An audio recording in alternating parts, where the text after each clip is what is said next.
Olá, pessoal, como é que estão? Boa tarde, tudo bem? Como é que estamos? Hoje nós estamos aqui para conversar um pouco com vocês, todos que nos veem e nos ouvem nas plataformas digitais. Eu sou o Felipe Medeiros, sócio do Martini Medeiros e Toneto Advogados. Eu atuo na área de direito empresarial e tributário do escritório. E hoje eu estou aqui, vou me intrometer um pouco no assunto do direito de família, aqui, tentar mediar uma conversa aí com o nosso sócio, aí, o Dr. Felipe Londero, que atua também na parte de direito de família do escritório, com o escritório da doutora Ana Paula e a doutora Marta, que são sócias fundadoras do escritório Maria Berenice Dias, que atua na área de família também. Tá? Com a pandemia, né, pessoal, hoje em dia nós temos vários desafios, não só na parte de direito empresarial, na parte financeira das empresas, como também nas relações pessoais. Existem informes aí que dizem que 70% a 80% da população ela vai ser atingida com redução de renda, drasticamente. Tá? Se nós considerarmos que 12%, vamos considerar 80%, que foi a última leitura que eu fiz, pessoas que serão afetadas. Se nós considerarmos que 12% da população economicamente ativa, ela é formada por servidores públicos, nós estamos falando aí num universo de 8% da população que não será afetada com redução de renda. Então, é muita gente, né? Nós estamos falando aí em 92%, 80% da população que será afetada, mas ela corresponde, né? Se nós excluirmos os servidores públicos aí, ela é quase 100%, né, pessoal? Então, hoje nós temos as nossas convidadas aí para trocar uma experiência, trocar ideias sobre o direito de família, sobre a convivência entre as pessoas, as famílias, a pensão alimentícia, prisão civil do devedor de alimentos, tendo em vista esses reflexos da economia. Obviamente, quando a gente tem uma diminuição de renda, nós temos também um problema familiar, além de financeiro. Tá? São temas delicados que a gente vai conversar um pouco, buscando o equilíbrio e também a gente mudar um pouco o nosso enfoque da nossa posição, né? Porque nós, no nosso escritório, geralmente a gente faz um brainstorm, conversa entre nós e acaba tendo uma solução ou um caminho. Trocar experiência com as colegas de fora e do renomado escritório também, obviamente, né? Para que a gente também troque um pouco de experiências e chegue a algumas soluções aí que podem ser tomadas e alguma ideia do que vem para o futuro. Gostaria muito de agradecer vocês pela disponibilidade de fazer essa live conosco. Tá? Muito obrigado, doutora Marta, doutora Ana. Em nome do MMT, a gente agradece muito. Nós trabalhamos em alguns processos juntos, né? Imagina, doutor Felipe, nós que agradecemos o convite, é um enorme prazer aí fazer esse bate-papo com vocês. Né? Ficamos muito felizes, né? Ainda mais para tratar de um tema que se vivencia, né, no nosso dia a dia de trabalho e também, né, como somos temos famílias, fomos todos afetados, né, pelo que estamos vivendo. E agradecemos o convite do Dr. Felipe de Medeiros, Dr. Felipe Toneto Londero. Muito obrigado, doutoras. Então vamos lá, vamos para o nosso tema, né, que é pandemia e direito de família, reflexos atuais e futuros. Gostaria então já de começar, gostaria que vocês falassem um pouco, doutoras. Antes disso, eu esqueci, gostaria que vocês falassem um pouco do escritório de vocês, da trajetória um pouco também de vocês, né, para os nossos ouvintes saberem também com quem é que falando, quem é que estão ouvindo, né, e a importância do escritório de vocês também, como a doutora Maria Berenice, como doutrinadora, né, tem também no cenário nacional aí também. Bom, boa noite a todos. Eu sou a Ana Paula. Nós já mantemos, eu, a Berenice e a Marta, nós trabalhamos juntas há mais de 15 anos. Né? Eu, desde que me formei há mais de 20 anos, sempre atuei na área de direito de família e sucessões. E o nosso escritório tem 12 anos. Nós atuamos estritamente na área de direito de família, sucessões, direito homoafetivo, né? Esse é o nosso dia a dia, é o que a gente ama fazer. E já tivemos assim algumas conquistas, né, alguns precedentes importantes, inclusive recentemente teve uma decisão no Superior Tribunal de Justiça em que foi admitida a prestação de contas nas obrigações alimentares. Né? Essa foi uma Semana ação... passada. Uma conquista importante, né?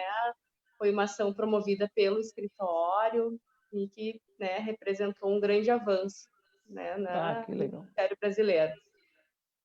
Que bom, que legal poder contar com também, não sei se vai ter tempo para nós falarmos sobre isso, mas eu acho que é muito interessante essa. Agora eu até fiquei curioso, vocês não me contaram isso antes, né? Tá bom. Mas pela nossa sócia, né, pelo nome dela, enquanto doutrinadora que dispensa, né, maiores apresentações, tivemos participação de precedentes importantes na nossa área de atuação, né? Então ficamos sempre assim trabalhando com toda a dedicação e busca, né, de soluções não só para os nossos clientes, mas também que representem, né, para nessa aplicação macro, né, um caminho adequado, ético, devido. Claro, não, é muito importante realmente. E agora vamos entrando no nosso tema mesmo. Primeiramente, nós temos aqui, obviamente, uma demanda. E doutor Felipe, eu vou ter que fazer uma pergunta aqui em relação ao que você está vendo hoje de aumento de demanda no escritório, né? O que tens notado aí de o andar comum e o andar pandemia, o que tem trazido de novos clientes aqui que têm demandado? Bom, muito boa noite, Felipe, doutora Marta, doutora Ana. Uma satisfação estar hoje dividindo esse espaço, mesmo que de forma virtual com vocês, para a gente dialogar sobre essa área que, pelo menos para mim e para as doutoras, é o nosso dia a dia dentro das varas de família. E também agradeço a todos os ouvintes, todas as pessoas que estão aí nos assistindo. E já, então, respondendo a pergunta do doutor Felipe, a diferença crucial que eu tenho visto na minha atuação aqui em Santa Maria, talvez não seja a mesma realidade das doutoras aí em Porto Alegre. Para mim, o antes da pandemia era uma crescente adaptação a legislações e, sobretudo, no que diz respeito à guarda compartilhada. A gente vem trabalhando muito mais com o processo de guarda compartilhada do que simplesmente regulamentações de visitas, decisões acerca de pensão alimentícia, e parece que não foi tão diferente assim no que diz respeito à pandemia, de março para cá. A diferença é que o motivo para esse tipo de ação judicial ele mudou um pouco, porque gerou muito litígio entre pais e mães, as crianças, em relação à visitação. Como essa visitação tem que acontecer, se tem que acontecer, devemos seguir à risca a recomendação das autoridades sanitárias, de saúde, e a gente está trabalhando muito, 80% das ações de abril para cá, na regulamentação de visitas e guarda compartilhada, encontrando meios, alternativas, conforme a gente vai pautar aqui hoje, para que a visitação aconteça, se acontecer de que forma, como é que a gente vai fazer o translado da criança de uma casa para outra, se vai acontecer, se vai ser virtual, se existe a possibilidade de acontecer a visita virtual, por que motivos não vai acontecer pessoalmente, só exclusivamente virtual. Essa é a nossa atuação maior nesse período de pandemia, então. E houve aumento de demanda ou tu considera que está estável, Felipe? Inicialmente, houve uma diminuição das demandas, até porque em março, em abril, a situação da saúde era muito mais restrita. O isolamento social era a regra. Então, não havia tanto litígio, não tinha tanta dissidência entre os pais e as mães que acabavam se entendendo, acredito eu, para preservar a saúde da criança e do núcleo familiar em si. E, ultimamente, a própria política econômica vem abrindo exceções, está abrindo negócios, possibilitando alternativas ao comércio, e aí, por consequência, as famílias também querem sair um pouco de casa, o pai quer ver o filho, enfim, e essa situação de isolamento, afastamento total, não está mais sendo Motivo. satisfatório, Motivo exato. pra- Tá sendo E vocês, satisfatória doutoras, e... o que... Perfeito. Não, beleza. E vocês, doutoras, vocês têm notado aumento de demanda aí, diminuição? Como é que está a situação aí dessa área de família aí?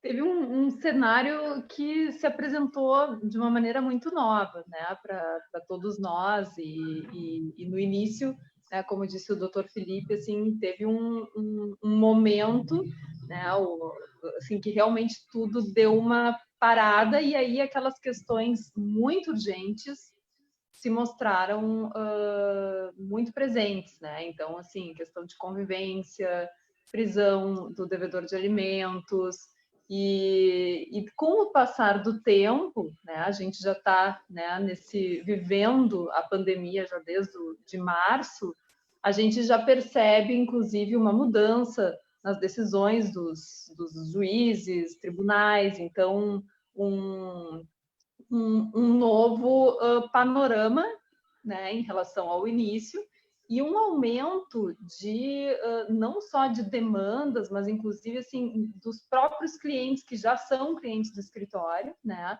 mas pela busca da resolução dos conflitos de forma consensual, que com os fóruns fechados, a gente sabe que por mais que os servidores continuam trabalhando em teletrabalho, os juízes continuam fazendo audiências virtuais, os julgamentos continuam ocorrendo também, mas houve uma mudança muito grande, né, na procura pelo judiciário, porque as pessoas, enfim, o judiciário está fechado, né?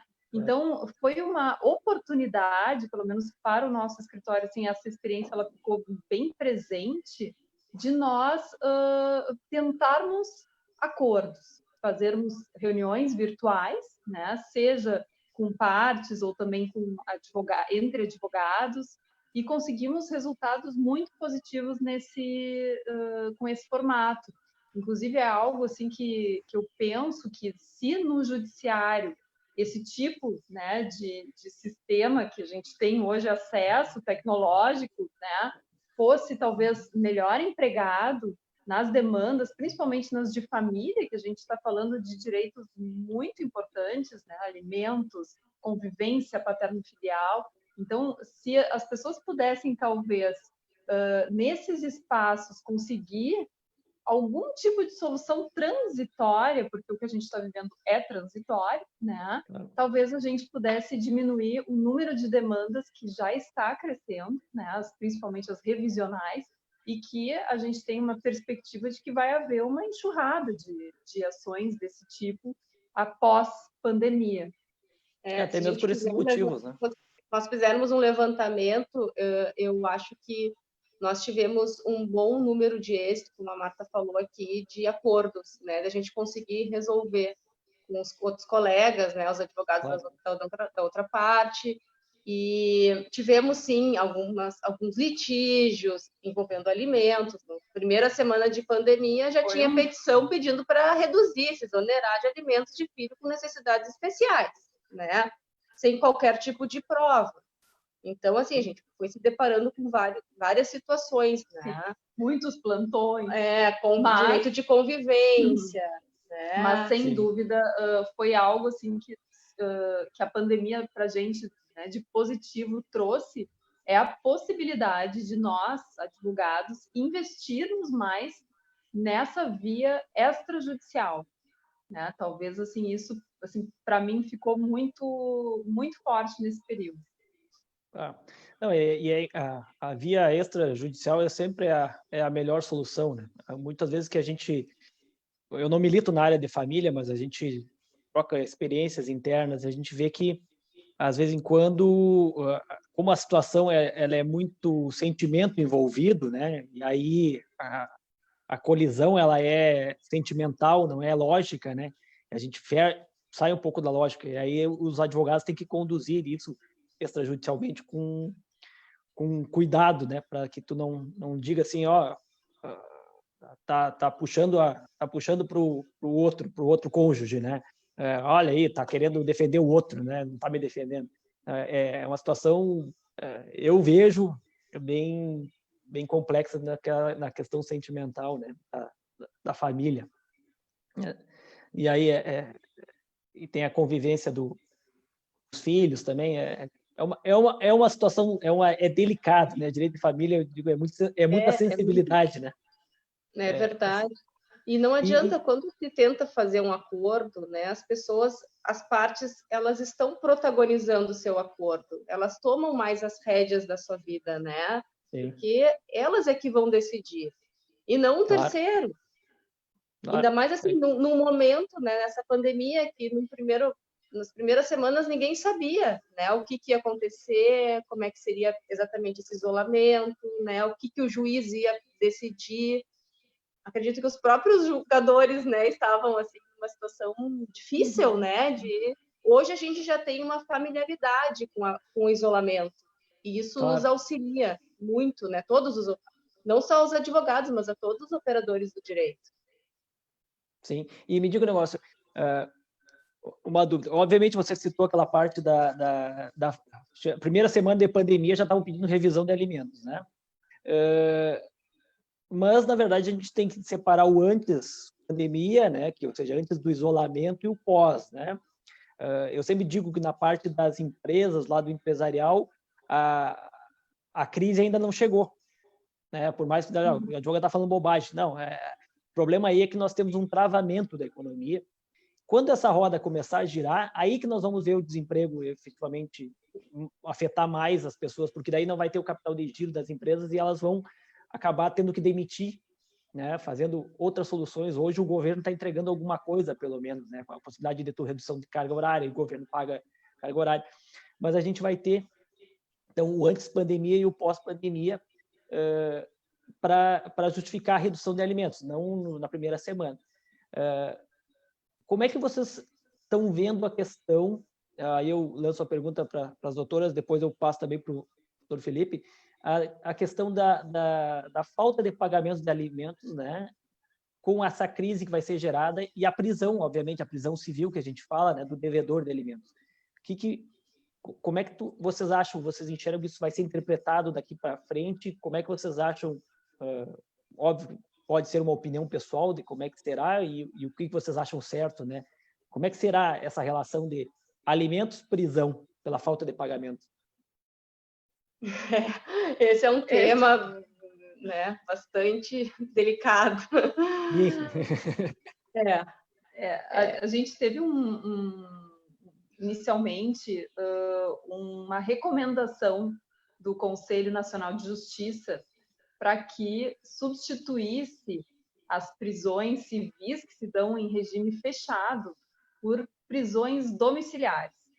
E com isso se esvaziou completamente, né, a força de uma prisão de um devedor de alimentos. Né? Claro. E assim, o que é importante se colocar? Né? Claro que a pandemia afetou a todos financeiramente, mas este devedor que se viu, vamos dizer assim, praticamente premiado com essa prisão domiciliar, ele não é a pessoa que hoje está vivendo uma crise financeira. Este devedor, ele já está há muito tempo, antes da pandemia, devendo alimentos. E a gente sabe que tem pessoas que só pagam a pensão alimentícia quando estão em vias de ser presas. Então, no momento em que houve primeiramente essa recomendação, depois o STJ acabou em 2 precedentes aplicando esse posicionamento, sendo que com um estendendo para todo o território nacional, né, que foi o habeas corpus 5680-21 do ministro Sanseverino, e a partir de então, enfim, as pessoas, né, aquele alimentando que estava contando com o dinheiro, né, para se alimentar, para pagar o seu estudo, para viver, acabou sem a menor chance de fazer com que o alimentante pagasse. Né? Então, por isso até que houve já toda um novo rumo da jurisprudência, isso tudo em muito pouco tempo, né, Ana? Que acho que é importante colocar. Exatamente o que acontece. O fato de realmente existe uma realidade de demissões em massa, de redução de salários, que afeta a capacidade financeira do devedor de alimentos, né? De quem não está devendo, de quem tem esta obrigação. Mas isso é matéria de prova, né? E a gente sabe que em cumprimento de sentença, né, por prisão, binômio, necessidade e possibilidade não é objeto, né? Então, não é a questão posta. Então, na verdade, a prisão serve o quê? Como meio de coerção, né, para se fazer com que ele pague. E tudo isso já veio desde o início, né? Todo um itinerário processual, às vezes um verdadeiro calvário, porque a gente sabe que às vezes não é fácil citar, que não é fácil encontrar, que daí não sabe, não preciso dizer, o judiciário moroso, né? Então, essa força, ela se esvaziou, né? E agora, recentemente, nós tivemos uma decisão da 4ª turma do STJ, tá? Na verdade, da 3ª turma, desculpa, que é do ministro Vilas Boas Cueva. O que ele entendeu? Que não seria cabível aplicar prisão domiciliar. Tá? Ele até no voto dele, ele disse que eu não tive acesso ainda, tá? O interteor, a gente viu na notícia, em que ele conhecia a recomendação do CNJ, tá? Mas que ele não aplicava a prisão domiciliar, porque, enfim, não estava previsto em lei, e que ele suspendia a execução da pena em regime fechado para pós-pandemia. Ou seja, essa situação também acaba não servindo para o momento, né? Porque o fato é que aquela pessoa, o poder que se tinha também se esvazia, às vezes, para fazer com que a pessoa pagasse os alimentos. Mas, né? De qualquer maneira, a prisão domiciliar iria valer, né? Para substituir a prisão pelo regime fechado. E com esse último entendimento, inclusive contrário a esse precedente que eu comentei, né, que havia estendido os seus efeitos para todo o território nacional, no sentido realmente de essa prisão se dar pelo regime fechado, mas depois. Então, agora, o que a gente tem? A 3ª e a 4ª turma do STJ, né, com entendimentos divergentes, sendo que numa decisões foi conferido efeitos erga omnes. Sim. E essa última agora pela suspensão. Exatamente, pela suspensão da pena. Vamos ter que ver o que vem pela frente. Espero que acabe de uma vez essa pandemia, né? Porque senão vai ficar até quanto tempo? E se encontra em tramitação o PL 1179, tá? Que fala de um regime jurídico emergencial em razão da pandemia. E neste projeto de lei é prevista a prisão domiciliar. Vai nessa linha dessa primeira decisão do Sanseverino. Sim. Mas assim, ó, nós temos aí o problema anterior à pandemia, obviamente que ele reflete, né? Obviamente, eu estou ali, eu estou sem pagar, mas aí eu dou um jeito, trabalho e vou lá e quito os alimentos, né? Dessa forma. Mas nós temos agora o problema pós-pandemia. Felipe, como é que tu enxerga essa questão assim, de alimentos pós-pandemia? Lá em março, eu comecei a ter uma diminuição da minha renda, sei lá, eu fui demitido, em virtude desse desemprego que eu citei para vocês, esses dados que eu citei para vocês também em relação à diminuição de renda. Seria injusto decretar a prisão civil? Vou fazer um exemplo aqui, tá, Felipe? Para que a gente possa debater um pouco. Por exemplo, a obrigação alimentar é de R$1.000 por mês. O devedor lá, quem deve pagar o alimento, não é devedor no caso, ele teve uma diminuição drástica da sua renda e vamos dizer que ele perdeu 50% da sua renda. E ele conseguiu alcançar 50% desse valor para o alimentando.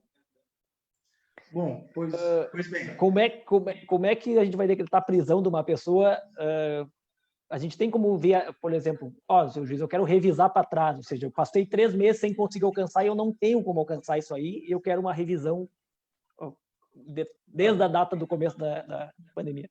Na verdade, a recomendação para qualquer pai ou mãe que pague pensão que nos assiste é de que tão logo haja uma divergência, uma alteração para mais ou para menos na sua renda, venha a readequar através de uma revisão de alimentos. Se não fizer isso, até onde eu conheço, se for executado e não realizar esse ato de revisar o valor da pensão para atualizar a nova realidade, o valor antigo está valendo para uma execução.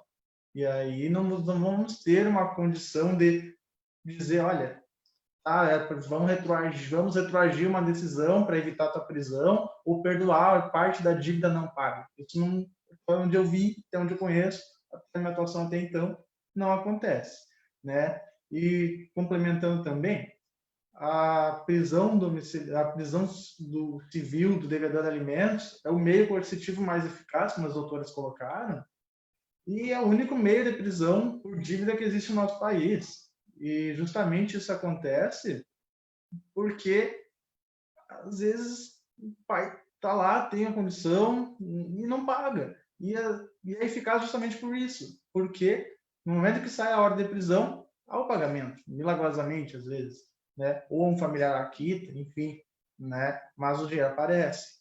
Agora, a situação é bem diferente. Inclusive, a segunda decisão que a doutora Ana Paula colocaste, protelar a prisão para pós-pandemia, não é eficaz. Por quê? A criança está executando a pensão porque ela está precisando. A necessidade dela é agora, não dá para esperar, não dá para segurar a fome e dizer, não, no ano que vem, em outubro, setembro, a gente vê aí, vai prender ele e vamos ver se vem o dinheiro. Não dá para esperar. Não é sadia essa decisão, efetivamente. E no que diz respeito à prisão domiciliar, infelizmente, eu também tenho que concordar com as doutoras de que ela não é eficaz, sadia, porque não é tão assustadora quanto a prisão, né, num presídio. Só que, por outro lado, a gente fica entre a cruz e a espada, porque a gente não pode também, no momento de isolamento social, colocar uma pessoa num ambiente onde ela pode estar sendo colocada em risco de morte por uma pandemia, por um vírus. Então, fica essa questão que é, efetivamente, que a gente não tem uma alternativa melhor, infelizmente. Um dos precedentes do STJ, o devedor de alimentos, ele tinha 75 anos, tinha recém se curado de um câncer e devia alimentos para a ex-mulher, mais ou menos no patamar de uns 20 mil reais. A dívida já somava mais de 200 mil reais. Então, assim, ele era um senhor de idade, né, que já, por si só, pela idade, já faz parte de um grupo de risco, né, e estava ainda vindo de um câncer, né, ou seja, provavelmente com o seu sistema imunológico ainda, né, um pouco debilitado. Né? Então, realmente, tem uma casuística, né? Difícil. E essa casuística, né, ela deve ser levada para essas ações revisionais de alimentos. Exatamente. Né? E não basta simplesmente ajuizar uma ação dizendo, olha, em razão da pandemia, minha remuneração reduziu. Né? Nenhum juiz vai acatar esse tipo de pedido, né? Até porque existe uma conclusão, a conclusão número 37 do Centro de Estudos aqui do nosso Tribunal de Justiça, que dispõe que o ônus da prova, nesse tipo de demanda, é do alimentante. Então, ele vai ter que realmente comprovar a sua situação, né? A sua atividade, o que aconteceu, por N número de tipos de prova, né? E também não adianta dizer, olha, desemprego, estou desempregado, eu quero a exoneração, até porque existe um entendimento sedimentado, né, nos tribunais superiores e nos tribunais, no sentido de que o desemprego não é causa para a exoneração alimentar. Né? Então, o alimentando não vai deixar de comer, né, de viver, de estudar, e o alimentante vai ter que dar um jeito.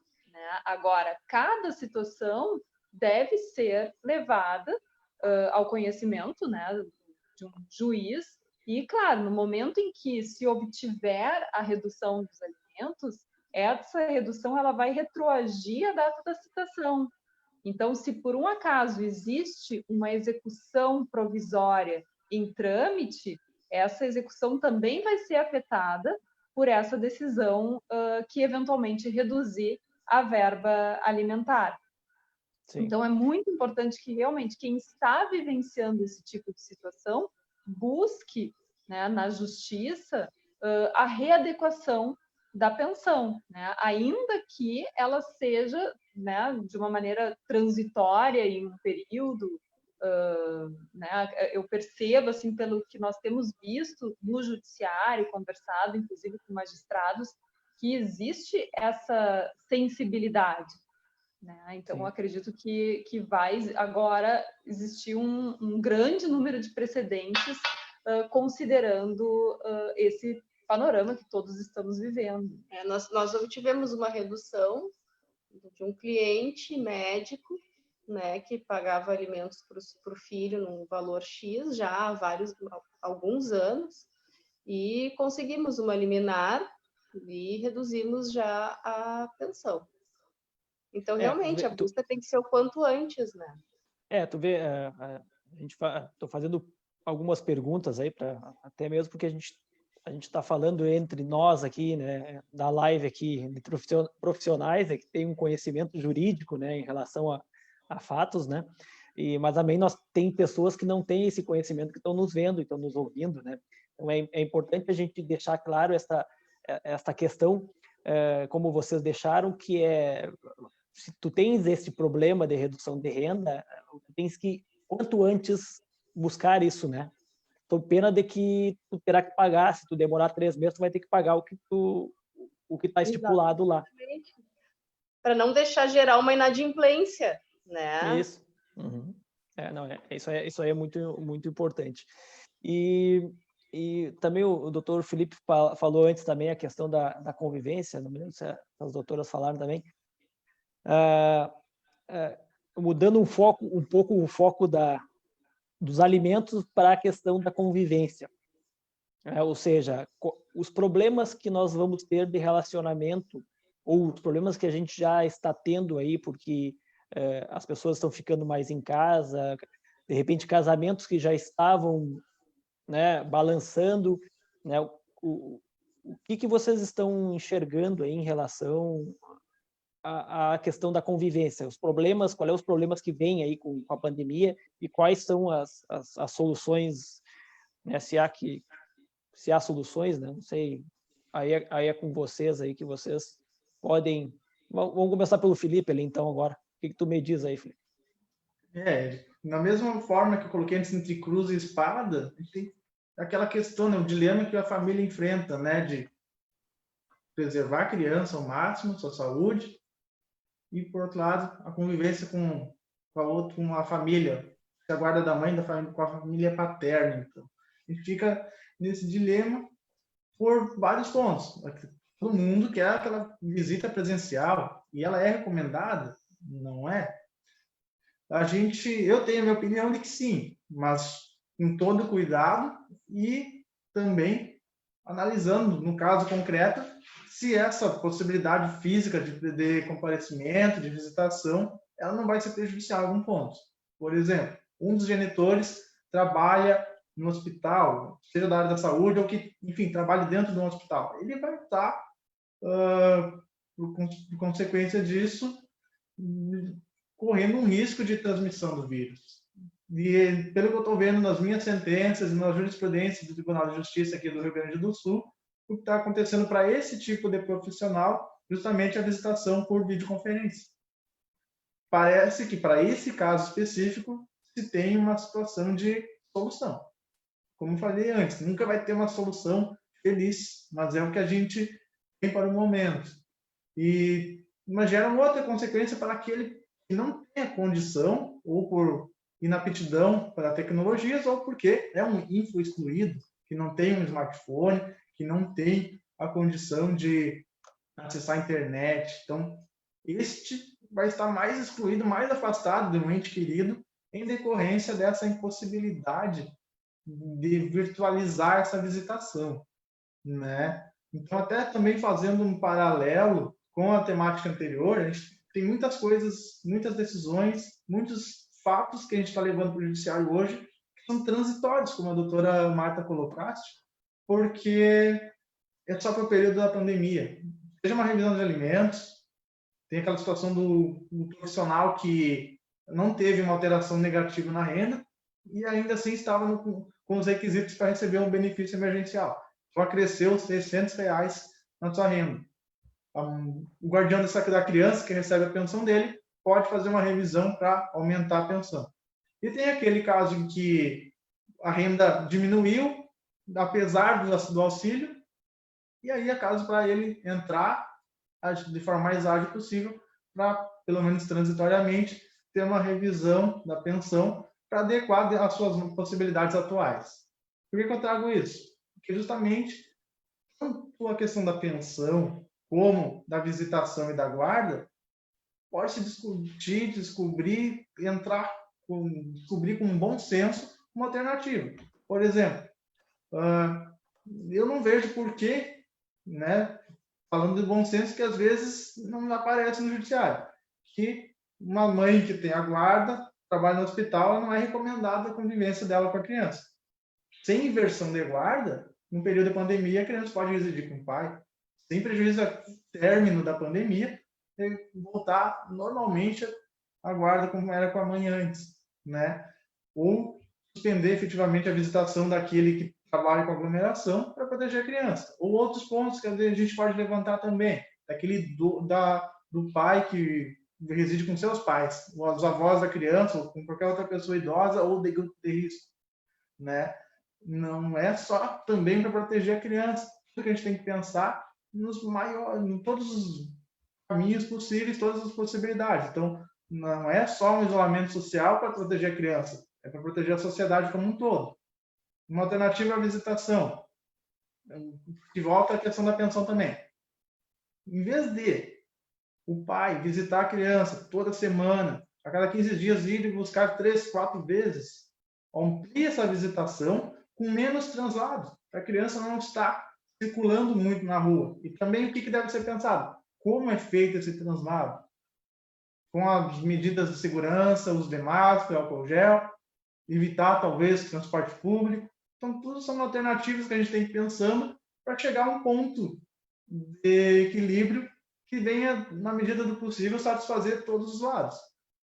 Eu tenho para mim que não vai acontecer, mas porque nunca vai ser o interesse total da pessoa, né? O pai vai querer ver mais, mas não vai poder. A mãe está só conseguindo ver por vídeo, mas ela queria abraçar os filhos. Então, nunca vai ser para quem está dentro da entidade familiar, nunca vai ser uma decisão satisfatória e totalmente aprazível. Mas, por outro lado, a gente tem que pensar daqui para frente em como preservar a entidade familiar e, sobretudo, as crianças. Como é complexo, né, a gente pensar, né, que quando a gente judicializa as coisas ficam sempre piores, né? Porque tens a questão de um médico, se tu tem uma família constituída que, né, ou seja, que não há briga, não há litígio, geralmente tu vai preservar, tu vai dizer, olha, né, eu vou me afastar de casa porque eu trabalho num hospital ou trabalho em uma atividade de risco, pode ser policial, pode ser qualquer outra atividade, né? Eu me afasto para preservar a minha família, né? E quando a gente tem um litígio, a gente quer dar um jeito de organizar também essa vida. É muito complexo, né, doutoras? Não sei como é que vocês veem essa questão também dessas novas formas de visitação, visita online, guarda alternada, modificação, que nem o doutor Felipe falou. A gente nunca imaginou viver, né, uma pandemia para poder ter previsto isso, né, em acordos, sentenças. Então, realmente pegou todo mundo, né, de surpresa, né? No começo, houve um recrudescimento das decisões, inclusive, assim, pelo menos pelo que nós sentimos em todo o Brasil, assim, tivemos algumas situações que acabaram sendo decididas, os entendimentos dos tribunais acabaram aplicando o entendimento que vinha sendo, assim, aplicado, né? E houve, de modo geral, uma tendência a se substituir o contato presencial pelo contato virtual, né? Claro que atendendo às peculiaridades de cada situação. O que já existe hoje? Vários precedentes que estão já substituindo aquele contato virtual pelo presencial, né? Então, a gente, por exemplo, aqui em Porto Alegre, que nós temos esse decreto, que é o 20.583, que trouxe todas as flexibilizações de isolamento, ele vem, inclusive, sendo citado em alguns precedentes aqui do nosso tribunal, para fins de retomar essa convivência com esses cuidados que o doutor Felipe bem colocou, né? As pessoas fazendo um maior cuidado, né, de higiene, utilização de máscara. E outra situação que nós acabamos aplicando, né, nessa lacuna, que não existia nenhuma previsão, foi a questão da guarda alternada, né? Então, para evitar esse deslocamento, para que também a criança, né, pudesse ficar de uma maneira mais isolada com cada genitor. Então, se estabeleceu o que ou era disposto para o período de férias, ou caso a caso, de uma maneira, né, mais alternada, fazendo com que a criança não ficasse com aquele regime de convivência que às vezes se dá em finais de semana alternados, mais um dia ou dois na semana. Então, também foram medidas que foram aplicadas. Para evitar esse vai e vem, né, se define um período maior de convívio. Aproveitando o gancho ali que o doutor Felipe falou do auxílio emergencial, né, numa das resoluções do CNJ também consta que ele seria impenhorável, né, haveria toda uma recomendação nesse sentido. Só é importante deixar registrado que essa impenhorabilidade não se aplica às execuções de alimentos, tá? Que entre o direito da criança ou do adulto vai prevalecer o da criança, né, em função da sua peculiar condição de pessoa em estágio de desenvolvimento. Não, muito. É um quebra-cabeça, né, que tem que ser montado aí para resolver todas as questões da família, né? E mudando também um pouquinho agora, que também é uma preocupação que a gente vê, né?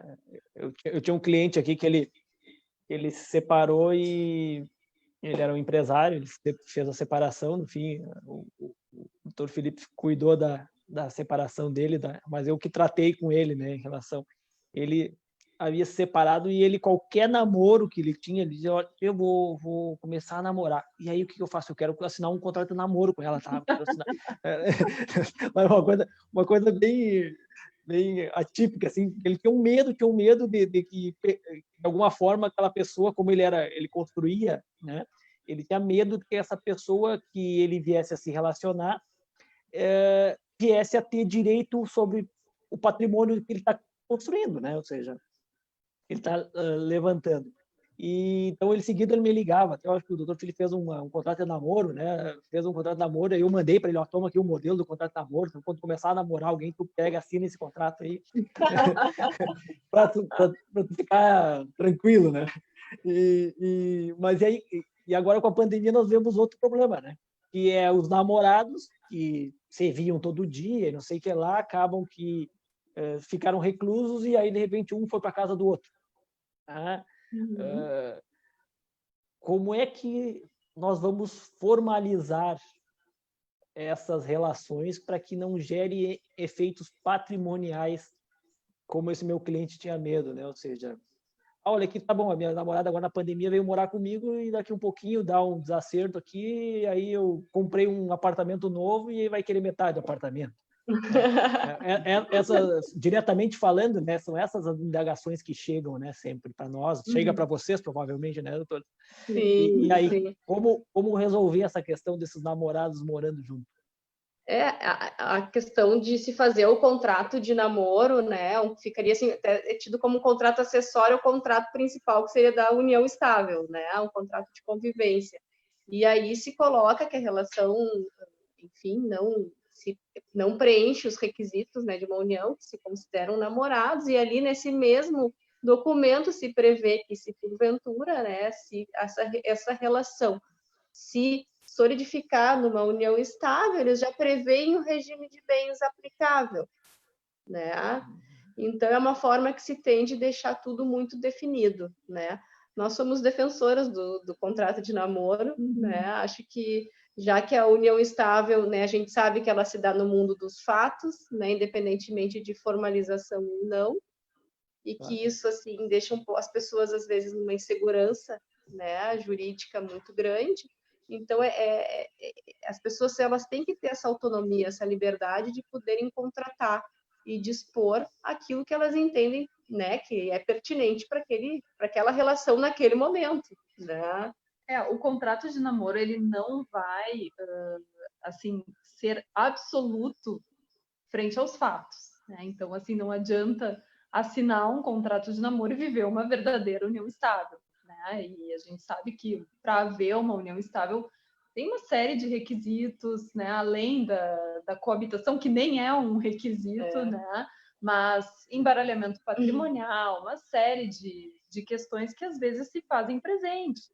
Então, não adianta também muito as pessoas dizerem, é um namoro que nós estamos vivendo. Agora, esse tipo de situação da pandemia, acredito, até pelo número de contratos de namoro que nós vimos nesse período, assim, que vai ser legítimo esse tipo de documento que demonstra essa, né, vontade das pessoas de realmente, não, a gente está juntos, a gente vai ter um período, né, dividindo contas, morando sob o mesmo teto, mas que isso não caracteriza uma entidade familiar, porque não queremos, né? Então, acredito que isso seja validado neste período, né, que a gente está vivendo de pandemia, porque é absolutamente excepcional. Agora, se essa situação que iniciou num contrato de namoro perdurar após pandemia, a gente pode, né, ter certeza que vai ser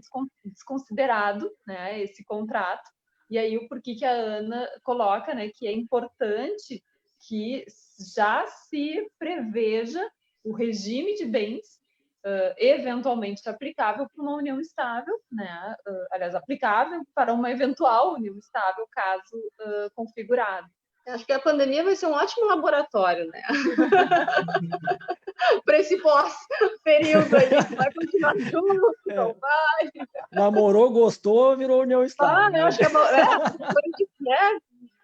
Gostou, continuou, senão... Não, já acaba por ali mesmo. Vazou. E justamente, né, não é requisito, como as doutoras já colocaram, para uma união estável convivendo sob o mesmo teto. Como também não vão estar vivendo em união estável aqueles namorados que residem juntos, né? Assim como um contrato de namoro, num procedimento de reconhecimento de união estável, se tiver todos os demais requisitos, não vai ser ele por si só que vai dizer que aquilo não é união estável. Exatamente. Então, quando alguém tem uma preocupação em relação ao patrimônio, o melhor mesmo é reconhecer a união ou se casar mesmo. Mas aí o quê?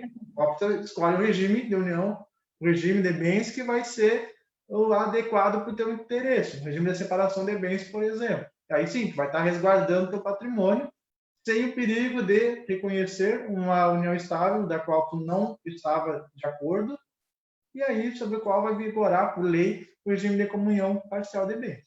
Então, nesse ponto, já que o nosso contrato de namoro é mais uma coisa da doutrina do que da própria jurisprudência, a gente tem que pensar de forma prática de que a solução é o regime de separação de bens e não o contrato de namoro, né? Concordando também com o que as doutoras falaram, eu considero muito pertinente esse contrato, embora não possamos reafirmar e confirmar que ele tem um valor, ele pode ter por um dado momento, talvez agora em pandemia mais ainda, talvez ele tenha maior importância nesse momento, mas efetivamente um contrato de namoro firmado para quem está morando junto faz 6, 7 anos, né? É difícil dizer que ele é um simples, se trata de um simples namoro. Ele tem que saber, né, doutor Felipe, que depois de casado, né, depois que casado oficialmente, né, se assim pode ser dito, nunca mais você será solteiro, né? Você vai ser separado, você vai ser viúvo, né? Uma coisa nesse sentido, mas jamais tu vai voltar a assinar como solteiro, né? Isso aí eu falo, eu brinco sempre, doutoras, porque tinha, quando eu era estagiário, muitos anos atrás, fui estagiar numa repartição pública, e aí chegou uma senhora lá com uma feliz da vida, com a certidão lá que ela tinha se separado, ela se divorciado, chegou lá para os servidores, olha, eu vim mudar meu nome aqui, aí, tá, veio mudar, é porque agora eu sou solteira. Ele pegou, disse, não, minha senhora, a senhora nunca mais vai ser solteira. Aquela senhora, ela desabou, assim. Não, você nunca vai, ela vai ser divorciada, separada, nunca vai. Tipo, para que fazer isso, né, com a forma da senhora? Não, e a gente tem agora a perspectiva que pós-pandemia vai existir um número gigantesco de divorciados e separados, né? Que já é uma tendência mundial, né? E a gente já tem visto, assim, sentido aqui no escritório uma grande procura de pessoas cujos relacionamentos já não vinham bem e se tornaram insuportáveis, né? Nesse período. Temos número muito elevado de violência doméstica. Então, existe também esse cenário, né, que vai acabar também batendo as portas do judiciário pós-pandemia, né? Até porque agora as pessoas, até a nossa recomendação tem sido dentro do possível, né, não sendo uma situação urgente, que as pessoas possam realmente elaborar, né? A separação, o divórcio não é algo fácil, é muito dolorido. Então, neste momento que a gente está vivendo, né, que é absolutamente excepcional, as pessoas podem, né, aguardar e ver se realmente essa decisão está ligada ao fato, né, da vida estar diferente, de haver um confinamento que gera mais atritos, ou se realmente faz parte de uma decisão, né, consolidada.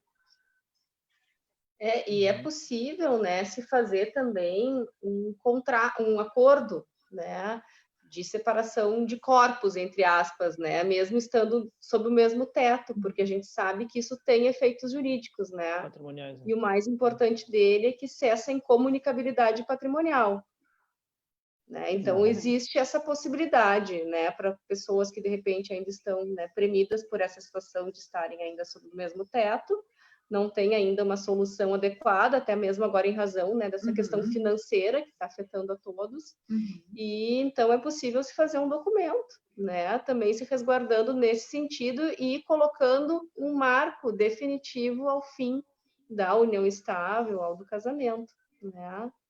Então é um fato importante. E fazendo gancho ainda com o contrato de namoro, eu acho importante deixar registrado que o contrato de namoro não tem efeitos sucessórios, mas o contrato de convivência, uma vez reconhecida posteriormente a união estável, tem efeitos sucessórios, né, na hipótese de falecimento. Sim. É considerado herdeiro, né? Isso, né, doutora?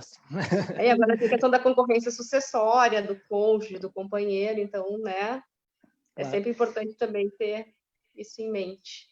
E essa questão sucessória, a gente trabalha muito, né, em relação principalmente nessa minha área aqui empresarial, que a gente cuida também dessa parte de sucessão, a gente trabalha bastante como forma de evitar conflitos futuros, né? Então a gente usa muitas vezes a estrutura jurídica de uma pessoa jurídica, né, para fins sucessórios. A gente faz a doação, vocês também, né, obviamente, a doação em vida, ou seja, já deixar tudo organizado para os herdeiros, né?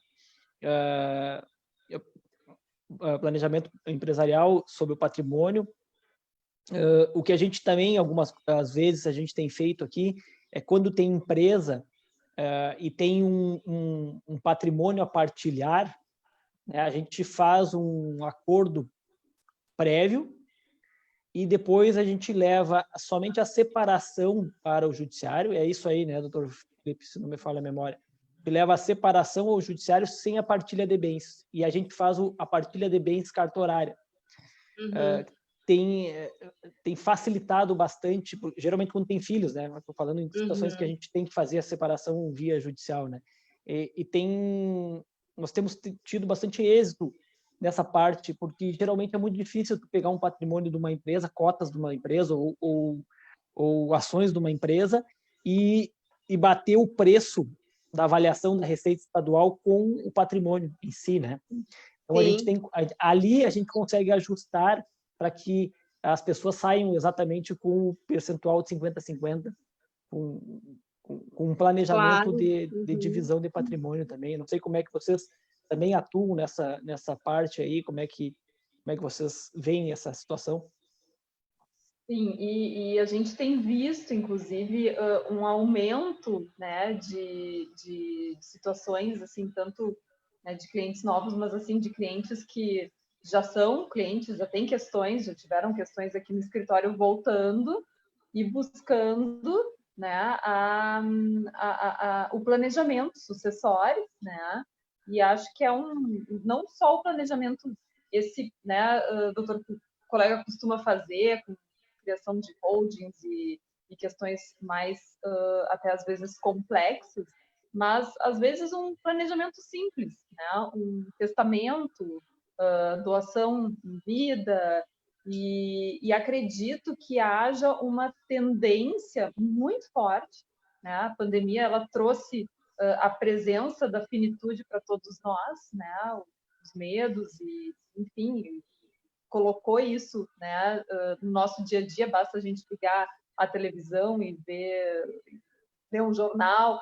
Então, isso a gente percebe que também faz com que as pessoas reflitam, né? As pessoas também mais em confinamento têm mais tempo para pensar, e o que nós estamos percebendo já é uma tendência de se querer resolver, né, em vida, questões familiares, principalmente quando existem filhos, quando existem empresas, né? Acho que isso vai ser algo que também vai aumentar. Porque a gente vê, principalmente quando tem empresa, a aptidão geralmente é de um dos cônjuges, é a aptidão empresarial, né? Exatamente. E a gente deixar, separar eles e deixar eles sócios, tem tudo para dar errado. Não tem como dar certo. Até mesmo que eu sempre digo, a contabilidade que é levada em conta numa separação do financeiro da empresa é outro.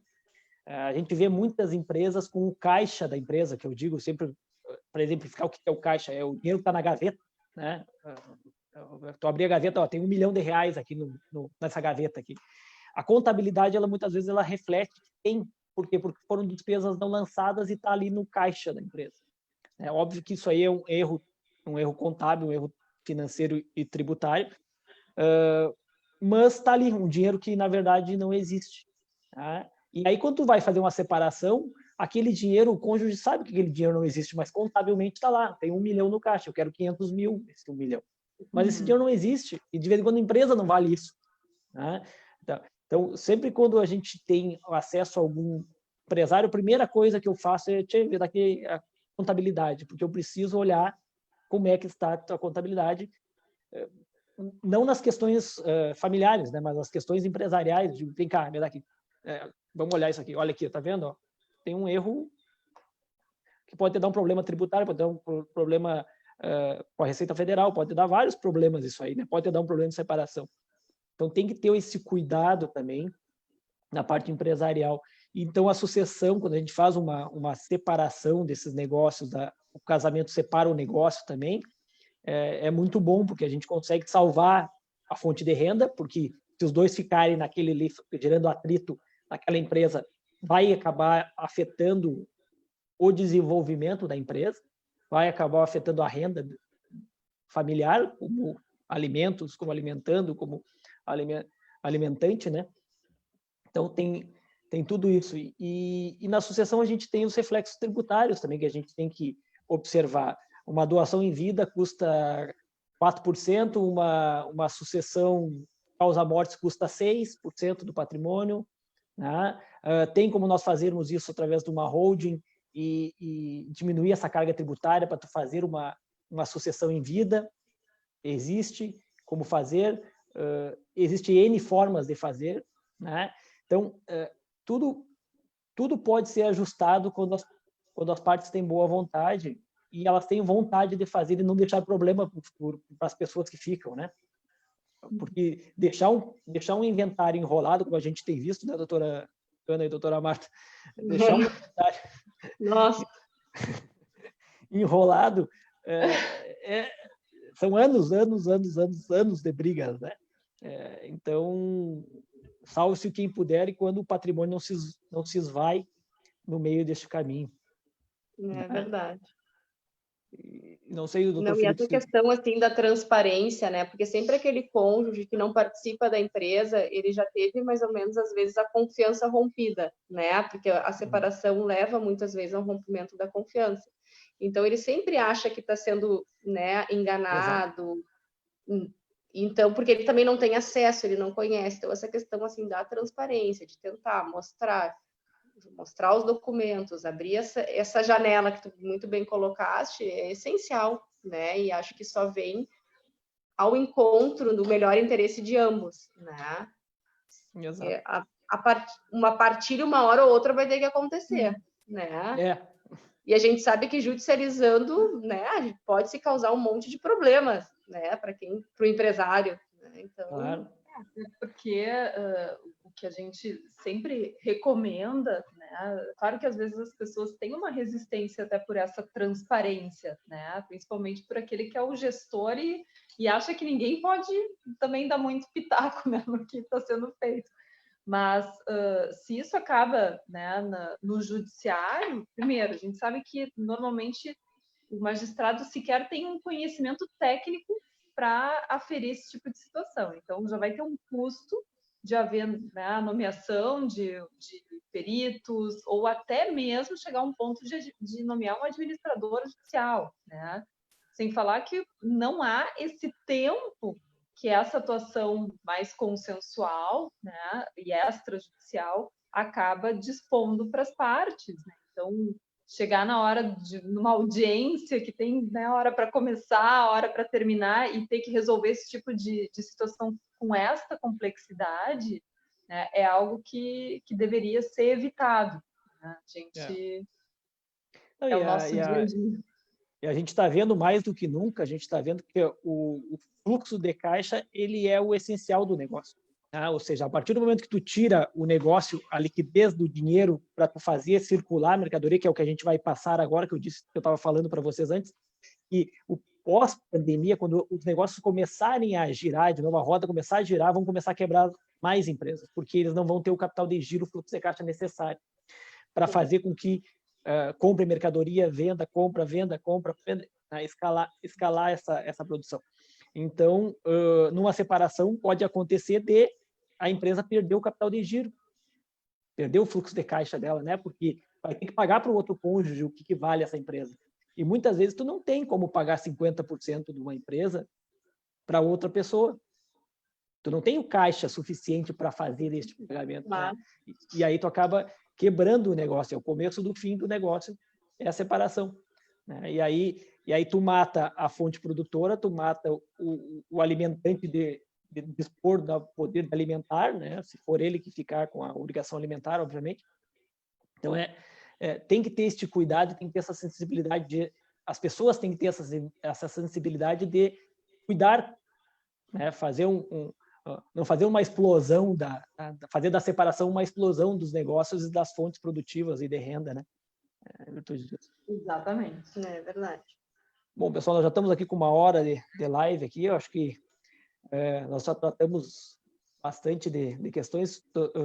Felipe Toneto, Londero, me diga, que tem mais alguma colocação, hein? Acho que a gente conseguiu pontuar muito bem a questão do preso de alimentos, da prisão decretada, ou protelada, ou convertida em prisão domiciliar, a questão da convivência, que deve ser adaptada. E sim, cada caso é um caso, tem que se ponderar, analisar com calma, com coerência.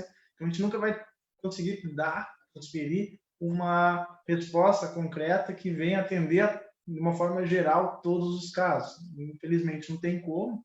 A gente consegue, pontualmente, em cada circunstância, trazer um caminho, né, que o judiciário vem nos colocando. A gente trouxe também essa importância de pactuar o que está acontecendo, se é namoro, se é não estável, porque isso é uma situação, isso é uma necessidade, né? Não só na questão dos namorados que acabaram morando juntos, mas eu vejo muita dificuldade das pessoas que estão há 30 anos morando juntas, nunca regularizaram essa união, e um deles vem a óbito, e aí tem que correr atrás do prejuízo.